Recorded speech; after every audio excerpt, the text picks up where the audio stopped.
नमस्कार बच्चों, आज हम आपके लिए लेकर आए हैं कक्षा 9 की हिंदी की पाठ्य पुस्तक गंगा का पाठ 8 रैदास के पद, भक्ति, समानता और समर्पण की एक दृश्य यात्रा जो ईश्वर के प्रति अनन्य भक्ति और समर्पण को दर्शाती है।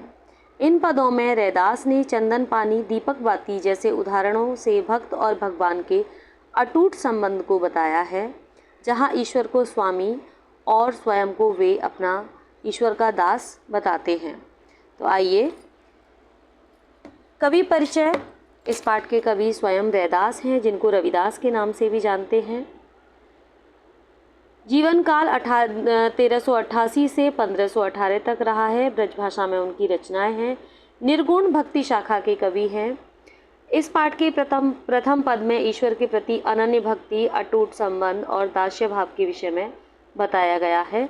द्वितीय पद में सामाजिक समानता, अछूतों का उद्धार और प्रभु की अपार कृपा का वर्णन किया गया है। इस पाठ से हमें सीख मिलती है कि हमें कर्म को प्रधानता, सच्ची भक्ति को और प्रधानता देनी चाहिए और आडंबरों का विरोध करना चाहिए। तो आइए इस पाठ के विषय में पढ़ते हैं। संत रविदास का जन्म 1388 और देहावसान सन 1518 में बनारस में हुआ था। यह संत कबीरदास जी के समकालीन थे। इनकी भाषा सरल, व्यवहारिक और ब्रजभाषा है, जिसमें अवधी, राजस्थानी, खड़ी बोली और उर्दू फारसी के शब्दों का सुंदर मिश्रण है। रविदास की विचारधारा निर्गुण भक्ति शाखा के कवि हैं। मूर्ति पूजा और बाह्य आडंबरों का इन्होंने विरोध किया है। आंतरिक भावनाओं और आपसी भाईचारे को ही सच्चा धर्म माना है। इनके 40 पवित्र पद सिखों के धर्म ग्रंथ गुरु ग्रंथ साहिब में भी सम्मान के साथ सम्मिलित हैं। तो आइए, पाठ की पृष्ठभूमि और विभिन्न तथ्य। निर्गुण भक्ति शाखा। संत रविदास ने ईश्वर को किसी साकार रूप में नहीं माना, बल्कि निराकार और सर्वव्यापी स्वरूप में उपासना की है। उनके राम हर कण में बसे हैं। सामाजिक पृष्ठभूमि। यह रचना उस काल की है जब समाज में जाति पाति और छुआछूत चरम सीमा पर थी। रैदास ने इसे नकार कर समानता का संदेश दिया है। इन पदों में दास्य भाव है। रैदास स्वयं को ईश्वर का तुच्छ सेवक और प्रभु को अपना स्वामी मानते हैं। पहला पद। अब कैसे छूटे राम नाम रट लागी, प्रभु जी तुम चंदन हम पानी, जाकी अंग अंग बास समानी। प्रभु जी तुम घन बन हम मोरा, जैसे चितवन चंद चकोरा। प्रभु जी तुम दीपक हम बाती, जाकी ज्योति बरे दिन राती। प्रभु जी तुम मोती हम धागा, जैसे सोनहि मिलत सुहागा। प्रभु जी तुम स्वामी हम दासा, ऐसी भक्ति करे रैदासा। तो यहाँ पर रैदास कवि कहते हैं, अब कैसे छूटे राम नाम रट लागी। रैदास कवि कहते हैं कि एक बार भगवान के नाम की रट लग जाए, भगवान की भक्ति का रंग भक्त पर चढ़ जाए, तो वो कैसे छूट सकता है। राम नाम की रट की आदत लग गई है, अब वह कैसे छूट सकती है।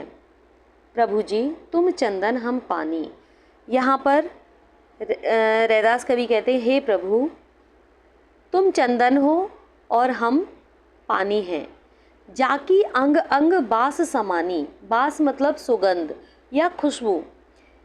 उसकी खुशबू, जिस प्रकार चंदन की सुगंध पानी के बूंद बूंद में समा जाती है, उसी प्रकार भक्ति भक्त के अंग अंग में समा जाती है। प्रभु जी तुम घन बन हम मोरा।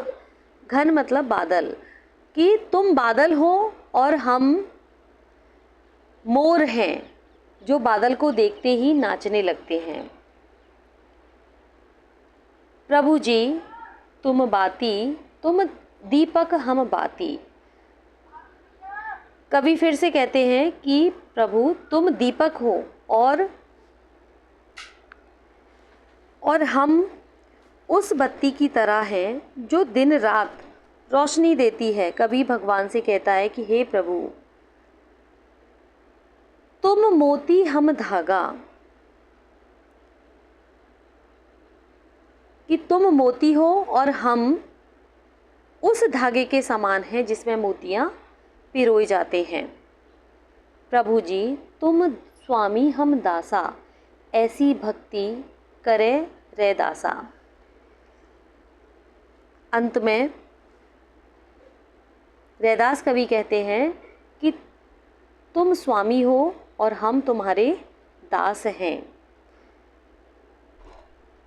और ऐसी भक्ति करे रे दासा, मैं आपकी ऐसी ही भक्ति करता हूँ। तो इस पद में कवि रैदास ने भक्त की उस अवस्था का वर्णन किया है जब भक्त अपने आराध्य की भक्ति के रंग में पूरी तरीके से रंग जाता है। भगवान और भक्त, यहाँ पर रैदास कवि चंदन और पानी की तुलना करते हैं। कैसे, क्या कहा है? जैसे चंदन पानी में घिसने से अपनी सुगंध पानी के कण कण में भर देता है, वैसे ही प्रभु की भक्ति मेरे अंग अंग में समा गई है। दूसरी लाइन में उन्होंने कहा है कि तुम घन बन हम मोरा, जैसे काले बादलों को देखकर मोर खुशी से नाचने लगता है, वैसे ही मैं भी प्रभु के दर्शन से आनंदित हो उठता हूँ। चंद चकोरा, जैसे चकोर पक्षी बिना पलक झपकाए रात भर चांद को निहारता रहता है, वैसे ही मैं भी अपने प्रभु को देखता रहता हूँ। तुम दीपक हम बाती, मैं उस बाती के समान हूँ जो प्रभु के प्रेम में दिन रात जलकर जीवन को सार्थक करती हूँ। तुम मोती हम धागा, प्रभु जी मोती के समान उज्जवल है और मैं धागा हूँ। हमारा मिलन सोने और सुहागे के मिलन जैसा पवित्र और मूल्यवान है। अंत में रविदास कहते हैं कि तुम स्वामी मैं दासा, हे प्रभु आप मेरे स्वामी हैं और मैं आपका सच्चा दास हूँ। मेरी भक्ति दास्य भाव की है, आप इसे स्वीकार करें। दूसरा पद, जो तुम तोरो राम मैं नहीं तोरो, तुम सो तोर कवन सो जोरो, तीरथ भरत न करो अंदेशा, तुम्हारे चरण कमल भरोसा, जहाँ जहाँ जाऊँ तुम्हारी पूजा, तुम सा देव और नहीं दूजा, मैं अपनी मन हरि सो जोर्यो, हरि सो जोर सवन सो तोर्यो, सब पर हरि तुम्हारी ही आशा, मन क्रम वचन कहे रे दासा। रविदास जी कहते हैं जो तुम तोरो राम मैं नहीं तोरो, जो तुम तोरो राम मैं नहीं तोरो। यहाँ पर रैदास कवि कहते हैं कि हे राम, यदि आप मुझसे अपना नाता तोड़ते हैं तो मैं अपना नाता आपसे नहीं तोड़ूंगा। जो तुम तोड़ो राम मैं नहीं तोड़ो, आप भले ही मुझसे नाता तोड़ लीजिए लेकिन मैं आपसे नाता नहीं तोड़ूंगा। तुम सो तोड़ कवन सो जोड़ो, आपसे रिश्ता तोड़कर, आपसे नाता तोड़कर भला किससे जोड़ूंगा, किससे नाता जोड़ूं? मेरे लिए आपके सिवा कोई दूसरा नहीं है। तीरथ भरत न करो अंदेशा, तुम्हारे चरण कमल भरोसा। मुझे तीर्थ यात्रा में कोई भी भरोसा नहीं है, कोई भी सहारा नहीं है, केवल आपके चरणों, तुम्हारे चरण कमल भरोसा, केवल आपके चरणों का ही भरोसा है। जहाँ जहाँ जाऊँ तुम्हारी पूजा, मैं जहाँ जहाँ जाऊँ वहाँ आपकी ही पूजा करूँगा। तुम सा देव और नहीं दूजा, आपके जैसा कोई दूसरा देव नहीं है। तीसरे पद में मन की एकाग्रता के विषय में बताया है, कहा है मैं अपनी मन हरिसों जोड़ो, मैंने अपना मन हरि से जोड़ लिया है। हरिसो जोर सबन सो तोड़ो, और हरि से जोड़ने के बाद सभी से अपने मन को तोड़ लिया है, हटा लिया है। सब पर हरि तुम्हारी ही आशा, मेरी जो आशा है सब परिहरी यानी आपके ऊपर ही है। मन क्रम वचन, मैं मन से कर्म से वचन से कहता हूँ कि मेरी जो आस है, मेरा जो मन में विश्वास है वो केवल आपके प्रति है। ऐसा दूसरे पद में रविदास जी ने कहा है। उन्होंने कहा है हे राम, यदि आप मुझसे रिश्ता तोड़ते हैं तो मैं आपसे रिश्ता नहीं तोड़ूंगा। अगर मैं आपसे नाता तोड़ लूं तो इस संसार में किससे नाता जोड़ूं? मेरे लिए तो आप ही सर्वोच्च हैं। फिर उन्होंने कहा है कि मुझे तीर्थ यात्राओं, व्रत, बाह्य आडंबरों की कोई चिंता नहीं है। मुझे केवल आपके चरणों का भरोसा है। सच्चे भक्त के लिए मन की पवित्रता जरूरी है, ना कि कर्मकांड। रैदास जी मानते हैं कि जहाँ जहाँ वे जाते हैं वहीं वहीं भगवान की पूजा विद्यमान है। आपके समान दूसरा कोई देव नहीं है जो हमारा रखवाला है। उन्होंने अपना मन केवल भगवान से जोड़ा है। उन्होंने राम से नाता जोड़कर बाकी सांसारिक मोह माया से नाता तोड़ लिया है। अंत में वे कहते हैं कि अब उन्हें केवल प्रभु की आशा है। वे अपने मन, कर्म और वचन से केवल राम को ही मानते हैं, राम के ही हैं। उद्धार का प्रमाण संत समाज, नामदेव, कबीर, त्रिलोचन, सगना सुने तरे। यहाँ पर ऐसे अनेक, रविदास जैसे अनेक आचार्य, अनेक कवि रहे हैं जिन्होंने हमारे इस समाज को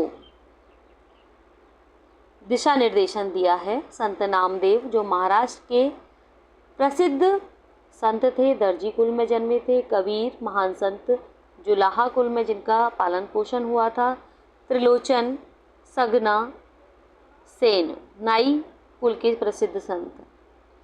हरि जीऊँ ते सभय सरे, प्रभु की कृपा से असंभव भी संभव है। ईश्वर ने इन सभी को संसार रूपी सागर से पार उतारा और समाज में सर्वोच्च सम्मान दिलाया।